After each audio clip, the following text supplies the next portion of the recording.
Well, welcome once again to the Leader Lounge, where we meet with community leaders in Jasper and Walker County. And today we welcome a very special guest, my longtime friend and Jasper's favorite haberdasher, Rusty Richardson of Bernard's Store for Men. Rusty, good to have you today, man. Thank you, Al. It's always a pleasure to be with you. Thanks for asking me. And I hadn't heard that word haberdasher in a while, but I like it. Well, we got to go old school here it. today. That's So, right.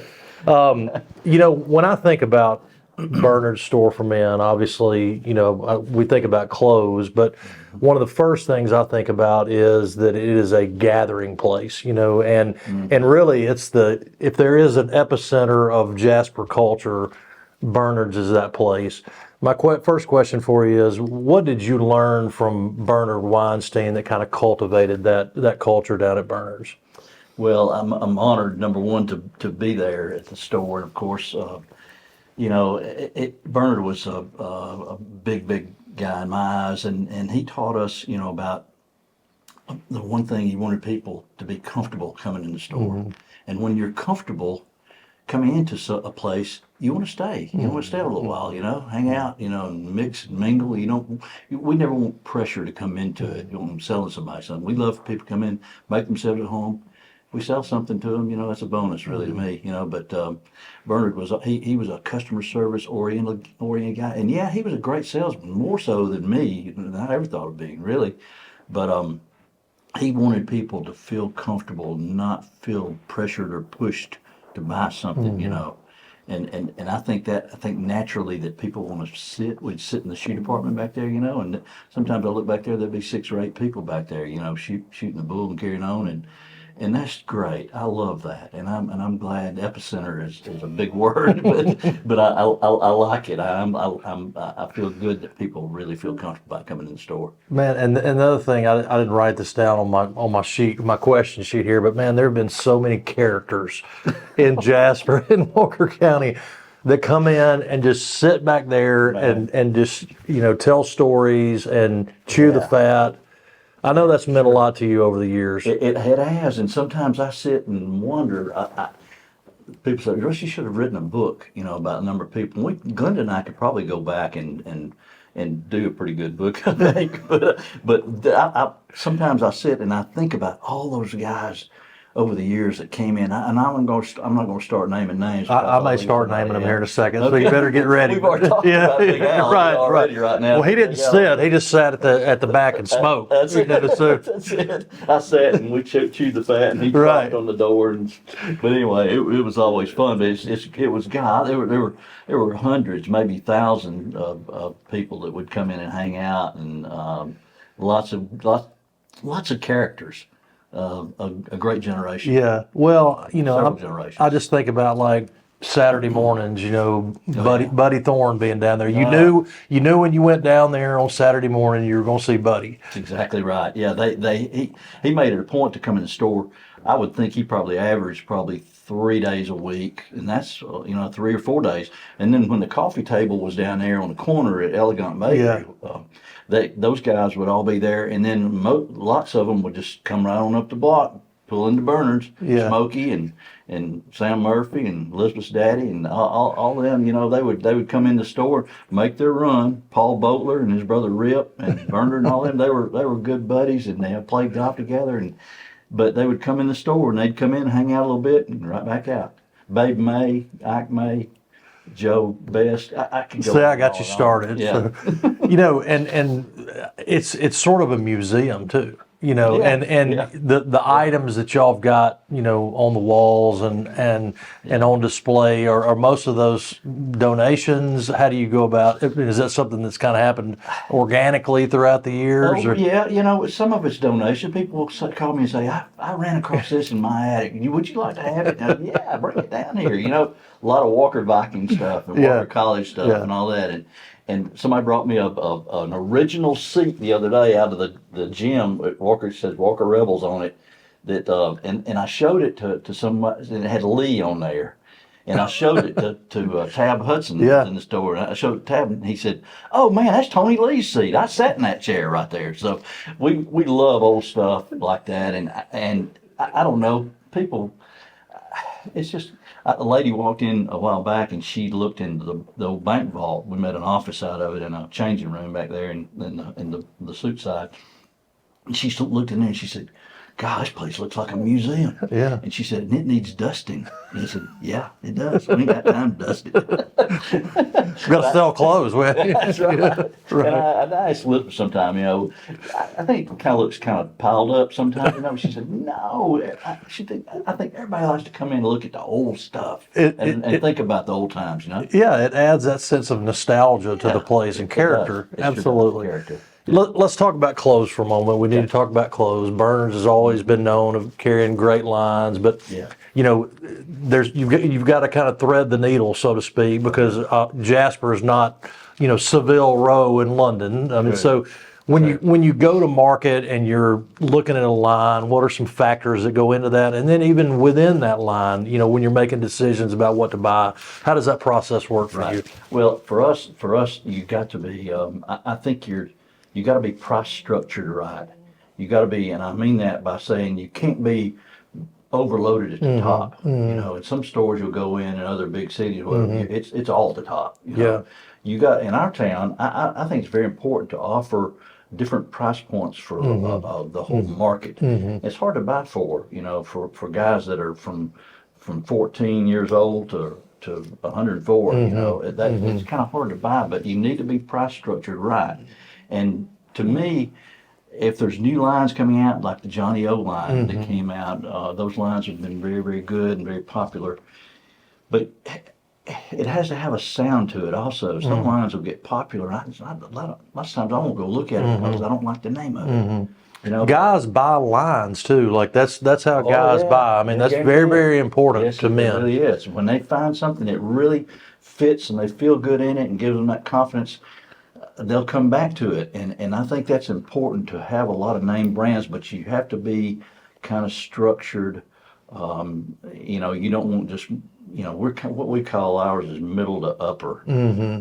So we kind of not at the very top of things, but right in that range. Because there's a lot of men's clothing stores out there that are way more expensive, way more than no Bernard's. No question about it. And in our town, we found lots of times when you hit $120, $125, $140 for a shirt, you narrow that market down pretty quick. Even people that can afford to buy that, lots of times will go, I'm not sure. So you want to have some of that, sure you do, but you need to be structured properly. Yeah. And we listen. We listen to our vendors. We watch when we go to the market. We watch and see who's buying what. Yeah. We listen to our customers. They say, "Have you got such and such?" And you're good. You're a good guy to look at the market, see what the new things are out there, and we try to listen and weigh it as for how important it is for us to put the line in. And putting a line in is not cheap. Yeah, there's a huge buy-in a lot of times. A lot of times. And on the front, some minimums involved and that kind of thing. And we've only got the girls over there working on making room for everything that's coming in right now. Yeah. So you got to have enough square footage to handle all that and make it still look. Yeah. The visuals are real important. Sure. Too. Putting things on display and making sure that it's attractive. And we saw lots of things out of the windows at night. Yeah. All the people coming downtown at night walking and looking at the windows. So it's a balancing act. Really, is to know how many lines you need, what kind of quality, what kind of price, what kind of look. You don't want to be way out there on fashion trends and go way crazy. Bernard's always been a traditional. Is that going on in society now? In some areas it is for sure. Yeah, but Bernard's always been pretty traditional. We don't jump off way too quick on certain things. Yeah. Remember when Ryan Seacrest came out and had those skin tight suits on, and we didn't give it much credit. And then it took off like wildfire, and then we had to go to that direction some, but we didn't go off the road too much. Yeah. We offer some of that modern good look, but anyway, pretty traditional, really overall. Bernard. Yeah, we're sort of changing seasons right now. Y'all are getting more into the fall and winter. looks. What are the hot items, the hot lines that are available this fall? Well, I mentioned earlier Johnny O. Johnny O is a real good looking line. It's a lifestyle, kind of a more casual. Yeah, they offer some sport coats and things like that, but we're going to buy it where you can buy a vest and you can buy quarter zips, and it's just a good color palettes that they're offering that's totally different than some of the other lines we have. Of course, Genteel is a really up and comer that a lot of guys have bought, and then they'll send their wives back and say, "My husband liked that line. It's got a duck on the back of the neck," or yeah, Genteel, because it fits. Got good looking colors and good looking style. So Genteel's a great one. Southern Marsh has always been good. Patagonia is good. Barber, we buy a Barber line that got great quilted vests and jackets and flannel shirts, and so there's a lot of good looks right now that are rolling in the store right now. Yeah. Now I know you got to kind of buy for the younger crew too. Oh, yeah. I mean, and I know that there's been a real shift to the performance golf shirts. Yeah. But you made a statement a while back that some of the piqué stuff is coming back just a little bit. I just when I think about, and I've got a question to ask you about some old lines here. When I was growing up, it was like polo, rough hewn, That's right. Tommy Hilfiger, things like that. That's exactly right. Is the piqué come? Yeah, is the piqué coming back a little bit, or is it mostly? I think it's going to be that kind of piqué, that 100% cotton kind of piqué is going to be slow coming back because the big majority of the guys have definitely bought into the performance kind of fabrics. Yeah. But there are some good performance piqués that have a little more weight to them, have a little more of that cotton feel, that are a blend, have a stretch to it. The Sharp Lad is one of them. Yeah, exactly. Sharp Lad was a blended piqué. That's exactly right. And so it's going to be slow, I think, coming back full force to that side of the fence of having 100% cotton or mostly cotton kind of a golf shirt. Well, I mean, we could sit here all day long, but I've got some. We need to move on. We need to kind of wrap this up, and I've got some rapid fire questions. I know you're excited about this. I hope I don't get rambling too far. No. We're good. I could talk all afternoon about something. Oh, me too, man. Hey, we got to limit this to about 15 minutes, and so I really had to think about my questions here. But so we're going to do some rapid fire questions. I've got 9 questions for you to get to know you a little bit better, and so we're going to start with question number 1, and it's top concert you've ever been to. Man. First of all, have you ever seen Tavares in person? I don't know if you. I have not seen Tavares in person, but we wore out, I don't know how many vinyl Tavares. Your dad, he loved, we'd turn on Tavares and listen to it. That was great. Heaven Must Be Missing an Angel. That was a great song off that, one of those great albums. But no, never saw them, but I saw, first concert I saw was with my good friend Steve Hudson. My sister-in-law then carried us to see Three Dog Night. And then the next one right after that was Guess Who. Guess Who, okay. Yeah, Guess Who. Those two. These Eyes? These Eyes, yeah, that's right, yeah. That was the first 2 I saw. Love those. But then we were at the beach on a golf trip one year. Saw Marquis said, Little River Band here tonight. At Spinnaker. Was it Spinnaker? Spinnaker. Yeah. Spinnaker. We were riding down the road. We'd been playing golf, and we saw it and said, me and my little buddy Larry Uptain said, "Oh, there's no way."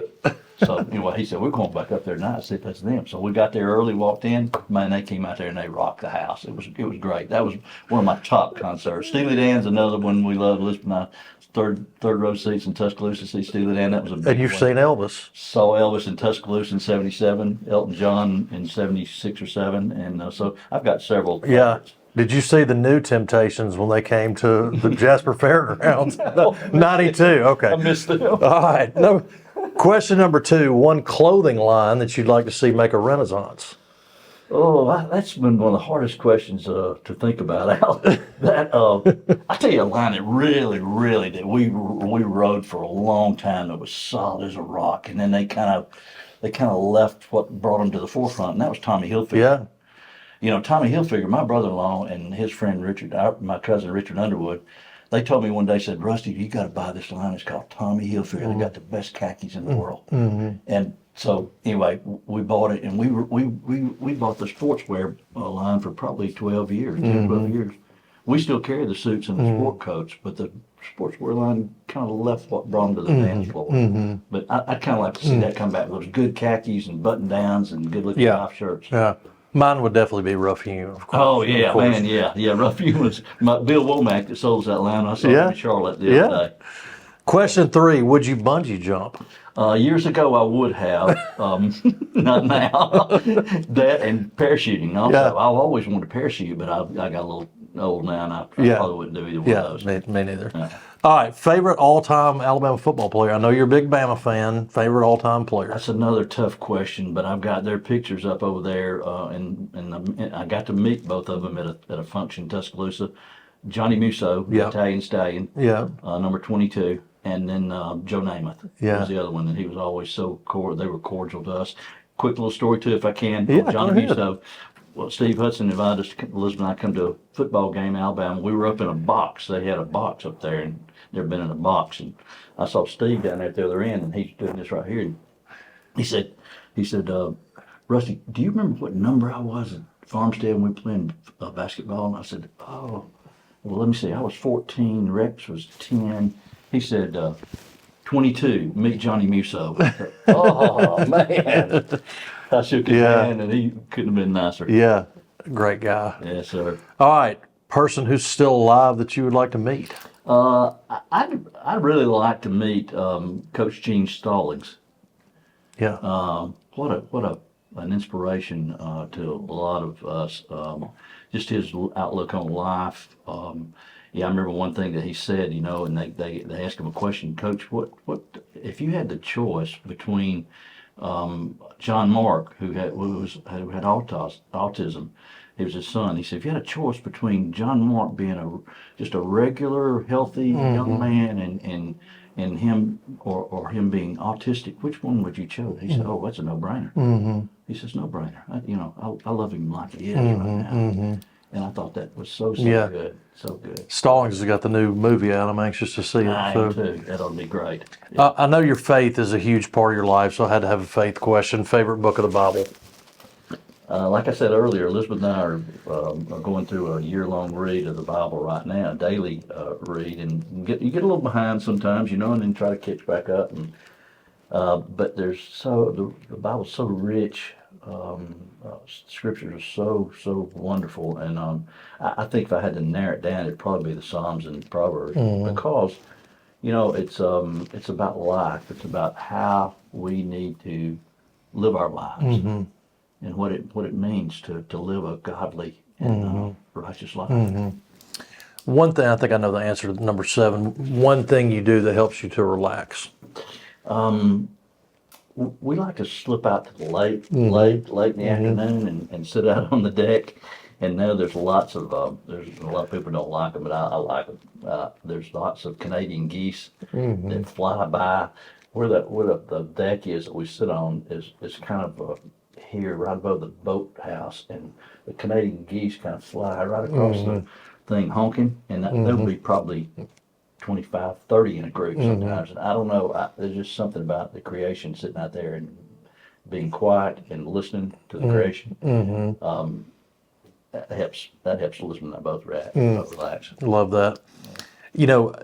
Elizabeth, sometimes, I mean, you cut a big figure in this town, but Elizabeth has been right there with you, and she's such a kind person. So question number 8 is, tell me one thing about Elizabeth that people should know. I have a hard time saying one thing, Al.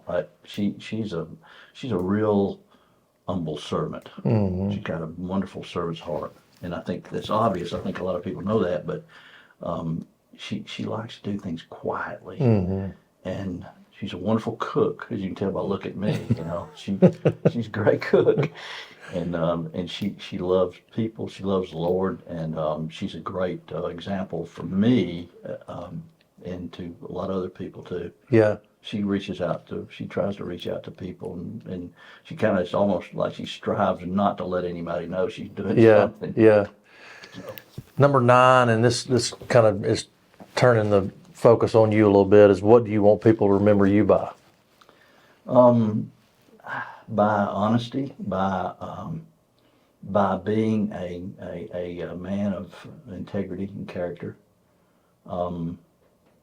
somebody that cared, Mm-hmm. somebody that cared about people. You know, I got that a lot too from my mom and my dad. You know, mother always, you know, her favorite statement was "kill them with kindness." You know, that's what I've tried. I don't always get there, but that's what I've always strived to do, is to let people know that we care. About Yeah. them, you know. Yeah. And there's a lot of hurting in this world today, and a lot of bad things, and a lot of people need encouragement.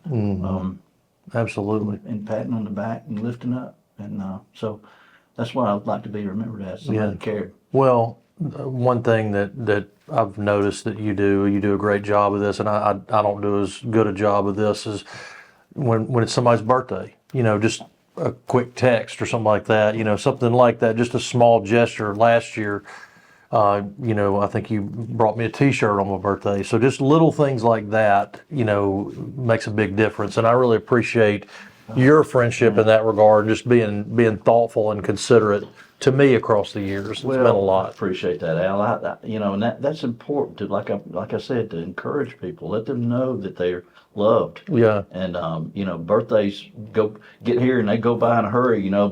And I missed Chapman's birthday the other day. See? I saw it. I forgot to send her a message. Yeah. But anyway, those little things mean a lot, you know. That going the extra mile. And like I said, I don't always get there, but we strive Yeah. to do better. Yeah, well, and just letting you know, my birthday is in about 16 days. Yeah, So okay. in case you, We got a calendar. what? Well, I'll send you a couple items in the store I'd really like. So exactly. Well, Russ, man, thank you so much for coming on the show. you. This has been awesome. I know we've gone way over, No, it's but all right. hey, that's okay. I expected us to do this, and Sure. we really appreciate you. And I just appreciate, you know, all that you mean to our community, and you've just been a blessing to me and a blessing to the people of Jasper. And Thank you. I want so you to much, know Al. that. So well, I'm very honored, like I said, to still be operating the store at 75 years in operation. And Glenda and I, you know, we just celebrated this year 50 years. Yeah. She started Weinstein's, and then. But anyway, it's been an honor and a pleasure to the people of Jasper have been, in Walker County and all around, have been so good to us, loyal friends and customers. Yeah. And I mean that, and I appreciate your friendship very much. Yep. Thanks, man. Okay. For Rusty Richardson, this is Al Blanton. Make sure you hit that like button on the Walker Leader on Facebook and Instagram. And we'll see you next time on the Leader Lounge.